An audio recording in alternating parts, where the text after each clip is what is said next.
اعوذ باللہ من الشیطان الرجیم بسم اللہ الرحمن الرحیم اللہم صلی علی محمد وعلی آل محمد کما صلیت علی ابراہیم وعلی آل ابراہیم انکا حمید مجید اللہم بارک علی محمد وعلی آل محمد کما بارکت علی ابراہیم وعلی آل ابراہیم انکا حمید مجید رب اشرح لی صدری ویسر لی امری واحلل عقدۃ من لسانی یفقہوا قولی ربنا زدنا علما یا مقلب القلوب ثبت قلبی علی دینک آمین۔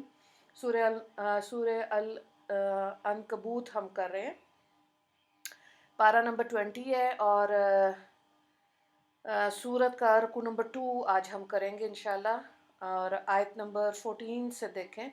وَلَقَدْ أَرْسَلْنَا نُوحًا إِلَىٰ قَوْمِهِ فَلَبِثَ فِيهِمْ أَلْفَ سَنَةٍ إِلَّا 50 عَامًا فَأَخَذَهُمُ الطُّوفَانُ وَهُمْ ظَالِمُونَ فَأَنجَيْنَاهُ وَأَصْحَابَ السَّفِينَةِ وَجَعَلْنَاهَا آيَاتًا لِلْعَالَمِينَ۔ ترجمہ: اور ہم نے نوح علیہ السلام کو ان کی قوم کی طرف بھیجا، سو وہ ان میں 50 سال کم 1000 برس رہے، پھر ان کو طوفان نے آ ڈبایا اور وہ بڑے ظالم لوگ تھے، پھر ہم نے ان کو اور کشتی والوں کو بچا لیا، اور ہم نے اس واقعے کو تمام جہان والوں کے لیے موجب عبرت بنا دیا۔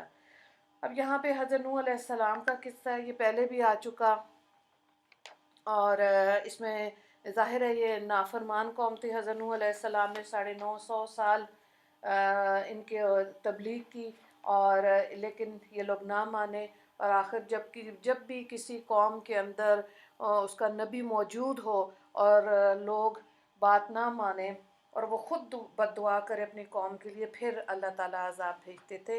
تو یہاں پہ یہی بات ہے کہ انہوں نے حضرت نوح علیہ السلام کی تعلیمات کا بالکل دھیان نہیں دیا، ظالم لوگ تھے، اور پھر اللہ کے حکم سے حضرت نوح علیہ السلام نے کشتی بنائی، اور جو عذاب اس قوم پر آیا تھا وہ پانی کا تھا، یعنی آسمان سے پانی، زمین سے بھی پانی نکلا اور سیلاب آ گیا۔ حضرت ابن عباس رضی اللہ تعالیٰ عنہ سے منقول ہے کہ حضرت نوح علیہ السلام 40 سال کی عمر میں نبوت سے سرفراز ہوئے، 950 برس دعوت تبلیغ اور قوم کی اصلاح کی کوشش فرماتے رہے۔ جب قوم نے نہ مانا تو پھر طوفان آیا، اور پھر طوفان کے بعد 60 سال زندہ رہے۔ گویا اس طرح کل عمر حضرت نوح علیہ السلام کی 1050 سال ہوئی۔ حضرت نوح علیہ السلام کا قصہ سورہ ہود میں مفصلاً گزر چکا ہے، یہاں اس قصے کی طرف مختصر اشارہ ہے۔ خلاصہ یہ ہے کہ حضرت نوح علیہ السلام کے قصے کا جس کی طرف توجہ دلانا مقصود ہے، یہی ہے کہ نوح علیہ السلام نے اتنی طویل مدت تک تبلیغ کی، روزانہ سینکڑوں برس تک کافروں کے پتھر کھائے اور ان کی تکلیفیں برداشت کیں، لیکن راہ حق پر جمے رہے، اور جو چند اہل ایمان آپ کے ساتھ ہو گئے تھے وہ بھی کافروں کے ظلم و ستم کا شکار ہوتے رہے، لیکن اور کافروں کو بھی اللہ تعالیٰ کی طرف سے برابر ڈھیل ملتی رہی کہ 1000 سال تک خوب پھلے پھولے، دولت مال کی فراوانی، نسل کی اولادیں پیدا ہوتی رہیں، طاقت اور شوکت میں بھی اضافہ ہوتا رہا۔ بالآخر جب ان کی گرفت کا وقت آیا تو غیبی طور پر اللہ نے طوفان بھیجا، جو کہ آسمان سے بھی جس نے پانی برسایا اور زمین کے نیچے سے بھی، صرف اہل حق بچ گئے۔ پس مسلمانوں کو نوح علیہ السلام اور اصحاب نوح علیہ السلام کے احوال پر غور کرنے کے بعد کفار کی ایذا رسانیوں پر صبر اور اللہ کی غیبی مدد پر یقین، پکا یقین، حق الیقین رکھنا چاہیے۔ اگلی آیات کو دیکھیں۔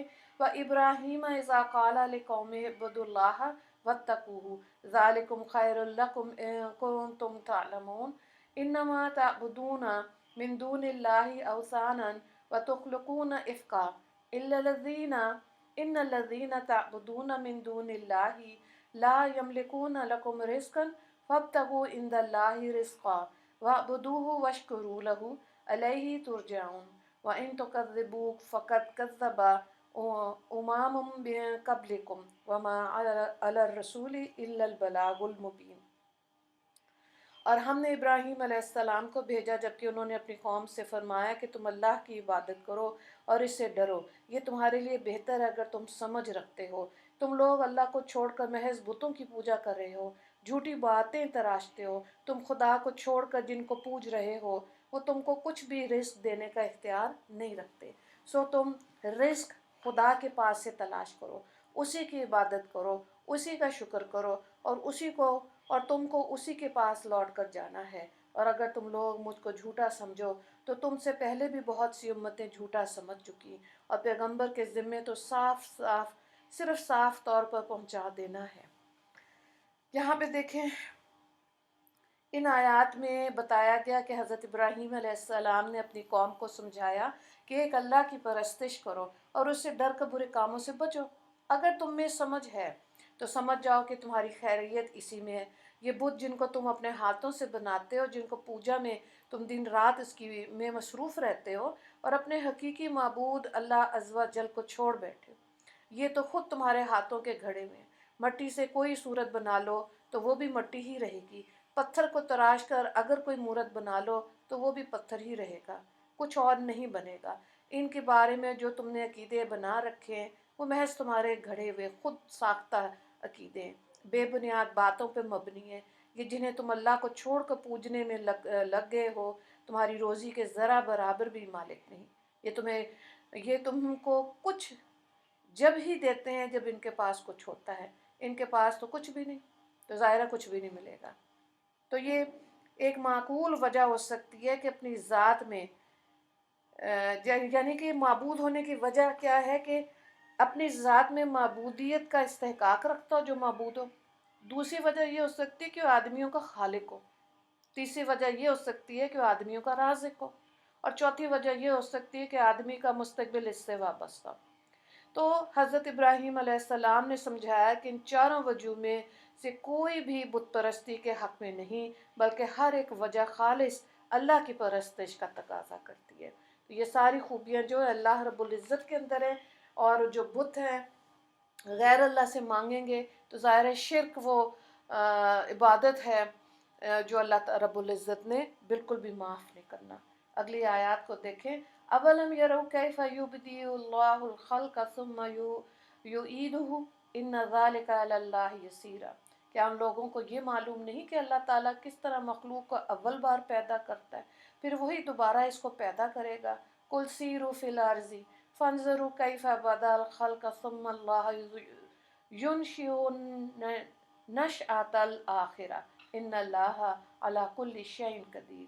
آپ کہیے کہ تم لوگ ملک میں چلو پھرو اور دیکھو کہ اللہ تعالیٰ نے مخلوق کو کس طرح اول بار پیدا کیا، پھر اللہ پچھلی بار بھی پیدا کرے گا۔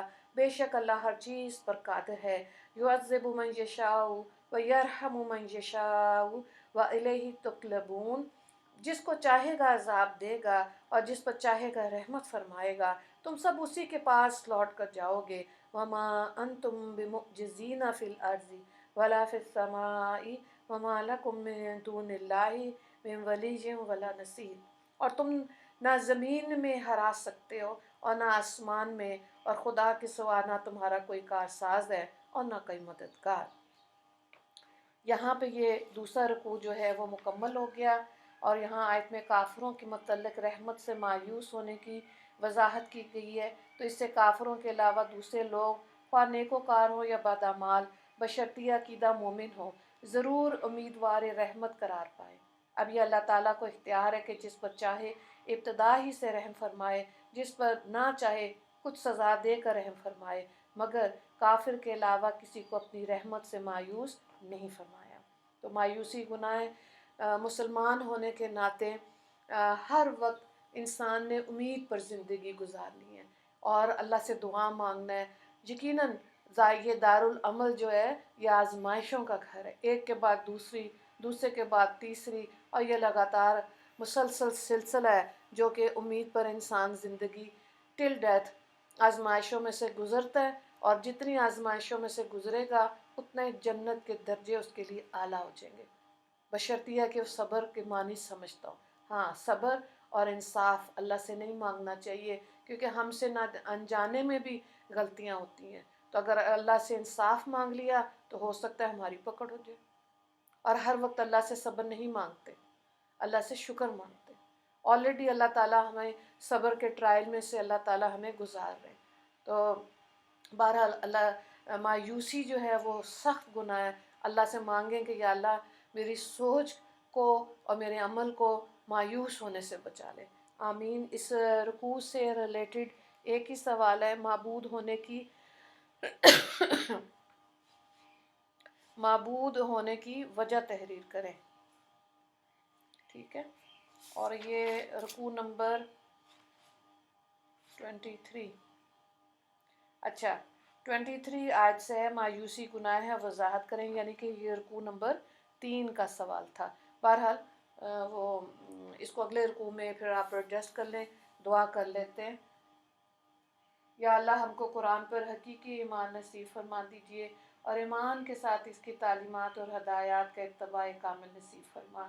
یا اللہ تعالی ہم کو اپنی عبادت کی توفیق عطا فرمائے، اور ہماری تمام دینی دنیاوی حاجات کو اپنی شان رزاقی اور کارسازی سے پورا فرمائے، اور اس پر ہم کو شکر کی توفیق عطا فرمائے۔ اور جب ہم کو اس دنیا سے لوٹ کر یا اللہ آپ کے پاس پہنچنا ہو تو ہمارے ساتھ رحمت، مغفرت، کرم اور رحم کا معاملہ فرمانا، اور اپنی خوشنودی اور رضامندی سے نواز دینا۔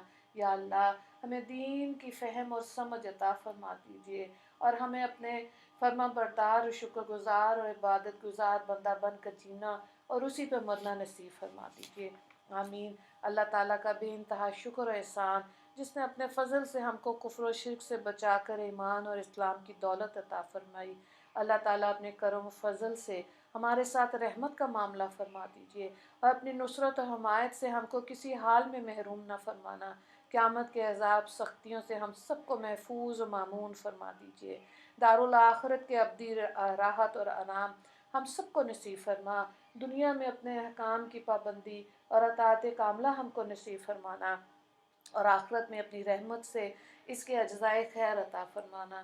یا اللہ اپنی نصرت اور کارسازی کا ہم کو یقین کامل عطا فرما کر ہم آپ ہی کی امداد اور حمایت اور نصرت پہ بھروسہ کریں، اور آپ ہی کی رحمت دین و دنیا دونوں جہان میں ہماری کارسازی فرمائیے۔ یا اللہ ہمیں وہ نور ہدایت عطا فرما جو ہم آپ کے سامنے آخرت میں کھڑے ہونے کو ہر وقت مد نظر رکھیں، اور اس طرح ہم آپ کی رحمت کے طلبگار ہیں۔